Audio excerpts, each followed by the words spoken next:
Assalamu alaikum. This is a video presentation of Group B for our finance course. I am MD Saqib Hossain. I will firstly give a brief overview of the entire presentation. Here we have collected the income, all the financial information from the income statement and balance sheet of each fund, and created the sales forecast, the AFN, the pro forma income statement, and the pro forma balance sheet. On behalf of Group B, Mehzabin Mustafa Isha will first take you through the sales forecast, which measures the change in sales, the sales growth, and most importantly, represents the sales forecast of the coming year.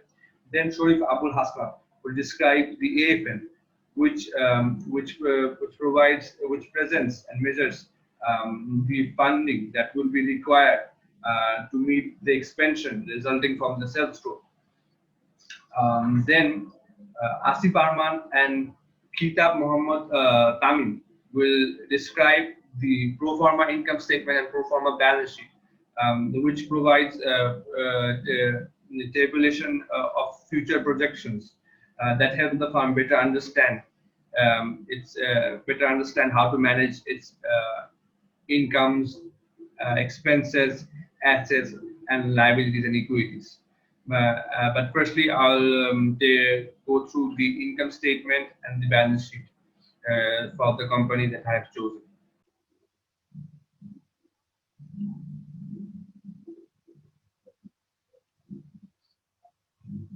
For my company, I have chosen Anwar Galvanizing. Here I'm presenting you the income statement of uh, both of the year 2019 and 2008.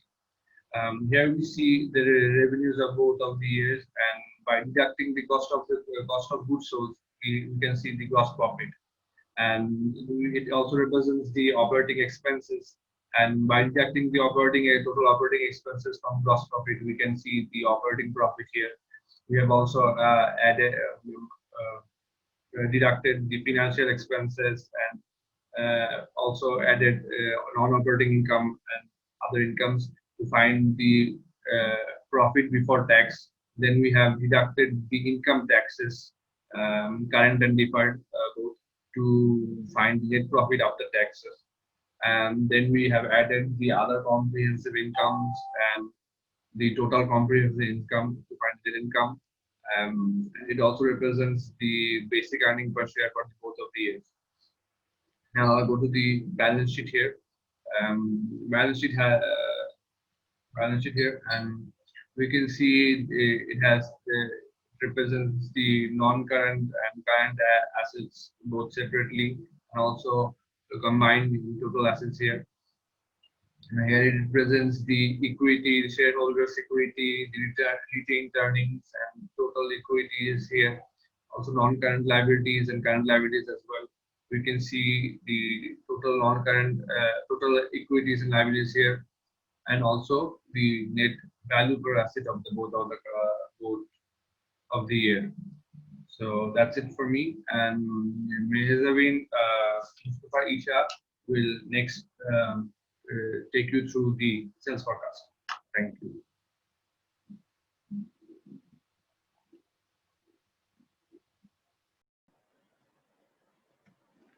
Assalamualaikum sir, my name is Mahajamin Mustafa Isha. My selected company is Aftab Automobiles Limited. Today I am going to present the sales forecasting of my selected company. First, I put the amount of the sales of the year ending of June 30, 2018 from the file of consolidated income statement file, and then I put the amount of sales of the year ending of June 30, 2019 from the same income statement file. After that, I calculated the sales growth rate by after that I calculated the sales growth rate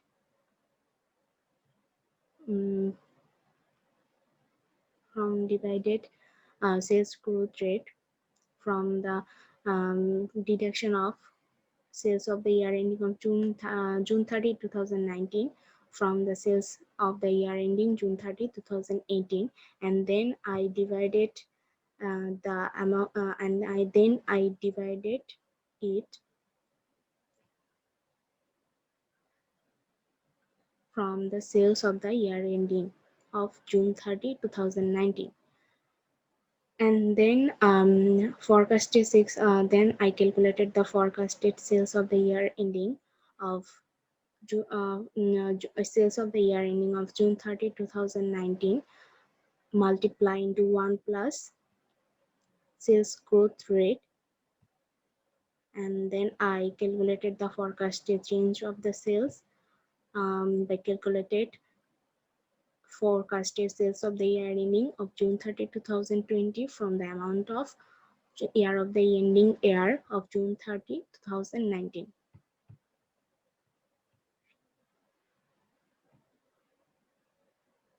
Hello everyone, this is Sharif Abul Hasnat from Group B, and my presentation part is additional fund needed, and I also presenting the additional fund needed portion of Kashin Industries. Let's go present to my presentation. Just a few seconds. Here is the Kashin Industries balance sheet. Here we can see that the forecasted sales of the 2 years from June 2018 to 2019, and we also notice that there is a negative sales growth for the Kashin in the Kashin group in Kashin Industries. Again, we are going to the additional fund portion. Here is this here is the cost of goods sold, and again also turnover sales and turnover current asset, and also trade and other payables plus accruals and provisions. First of all, the why additional fund needed is important for a company, because in a company is a company is that maybe manufacturing company uh, is established for manufacturing and producing goods and earn his capital and earn his the investment and increasing his investment, and also the increasing his profit, and also increasing his fixed assets.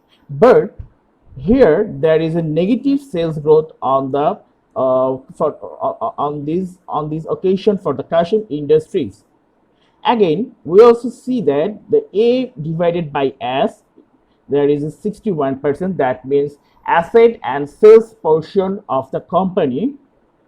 Again, the estimated rate is 0.92%, and the sales of the 2020 is the amount here, and the sales and the growth in sales is also a negative, also the negative amount, and the profit margin is 0.033%. It is very low, and dividend payout ratio is 0.96%. That is too much high. Again, we also see that there is if in equation is negative, that is a negative additional fund. That also says us that that we do not increase more additional fund for needing for operating our business, because there is also a negative sales growth, for the reason the company income is reducing to compared to the compared to the past years. So we there is no need to add additional fund. I think my part is over. Next, I also invite my next presenter to come to give his presentation. And thank you, everyone.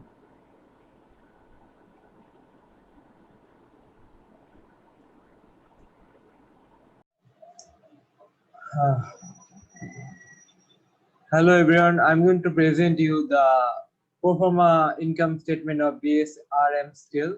So I applied the percentage of sales method to prepare the pro forma income statement of BSRM Steel. Here the sales for those items in the previous year will be considered, and here the sales revenue of 2019 taken from the income statement of 2019 of BSRM Steel, and the sales revenue of 2020 is taken from the sales forecast calculation, which is done in step 2 of this assignment. And then I deducted the cost of the goods sold. The cost of the goods sold divided into two parts. One is fixed, another one is variable.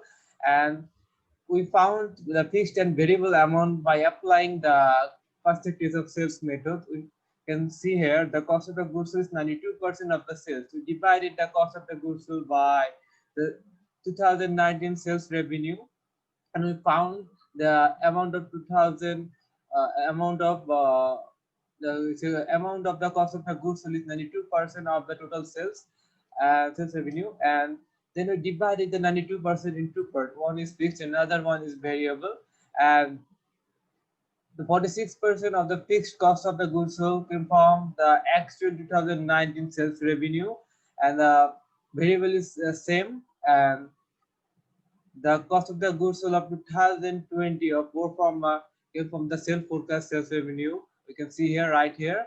And then the 46% of the sales revenue came from this one, not this one. It is actually came from the actual sales revenue of 2019, and the variable cost of the goods sold came from the sales forecast pro forma 2019.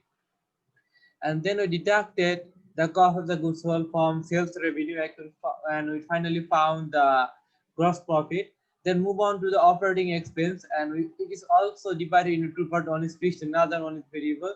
We calculate the operating expenses by dividing the operating expense of 2019 by the sales revenue of 2019, and we finally found that it is 2.8% of the sales revenue, and we divided this 2.8 into by 2, and we can find and finally found that 1.4% of the sales revenue of 2019 is the operating expense of fixed operating expense, and the variable operating expense remains the same.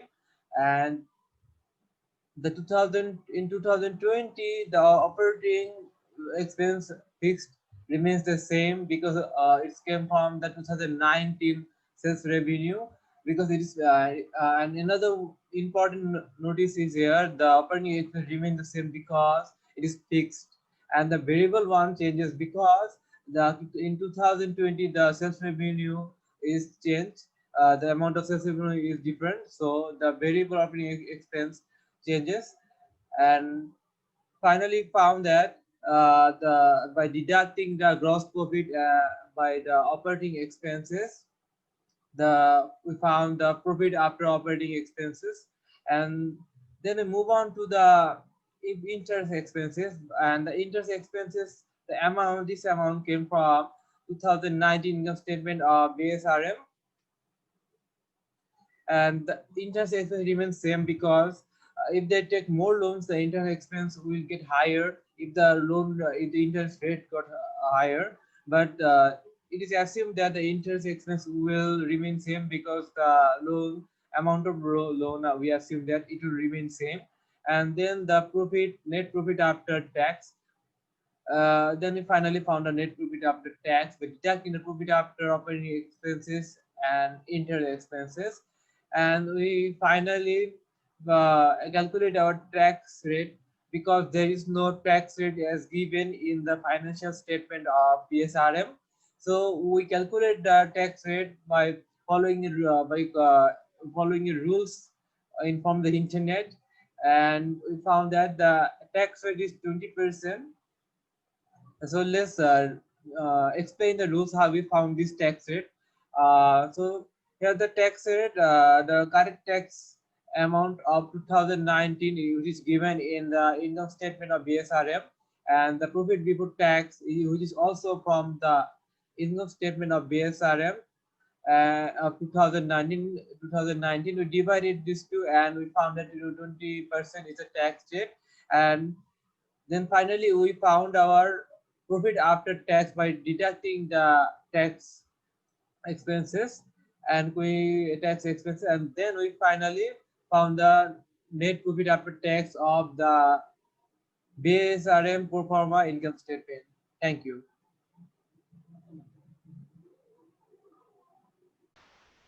Hello, this is Koti Mohammed Tamim. So I am going to cover the part of pro forma balance sheet of BBS Cables Limited. I'd like to share my screen now. So as you can see, I have conducted 3 different columns consisting of the data from 2018, 2019 and 2020. So for the non-current assets, we have conducted a growth adjustment on the basis of previous 2 years. That is, we have calculated the growth from 2018 to 19, and then that is carried forward to 2020. Among the subcategories of non-current assets, the property, plant, equipment are done through percentage adjustment from previous years. However, for the capital work in progress, since we didn't have enough data from 2018, we had to resort to the formula to bring out the data of 2020. Similarly, current assets has been developed through percentage adjustment from previous years. However, if you could see that the assumption column says the accounts receivables and cash equivalents are actually calculated through the growth adjustment on the basis of sales to cash ratio and sales to accounts receivable ratio. That is, if you could see the formula, we have actually tried to bring out the accounts receivable to sales ratio of 2019 and actually use that ratio to bring out the accounts receivable of 2020 compared to the sales that we had already calculated previously. So the total assets have been developed, and similarly, we have carried forward this kind of adjustment to trend analysis, growth adjustment on the basis of sales to retained earnings ratio. All the assumptions have been given of how these data have been collected. Shareholders' equity and liabilities. We see that the shareholders' equity is consisting of share capital and retained earnings. The liability section consists of non-current liabilities and current liabilities, each having subcategories of long-term loan, deferred tax liability, current portion of long-term loan, which we actually try to carry forward with no further change, because we understand that long-term loans or deferred tax liabilities or current portion of long-term loans require knowing certain managerial decisions taken by the company. And since we are not exposed to this decision making, we carry forwarded the data from the previous year. Apart from that, the short-term loan, accounts payable, liabilities for expenses, provision for income tax, and workers' profit participation fund has been calculated by percentage adjustment from previous year. The reasoning for this assumption is that we understand that we try to understand the trend analysis of the company of how these data have been changing over the years. That is why actually I have kept 2 different columns for the previous years so that we could understand the trend analysis, and that is how we brought out the entire total equity and liability section, which actually matches the total assets. So the total asset is equal to total equity and liability, and from that we have calculated net asset value per share. That will be 38.9. Thank you, everyone.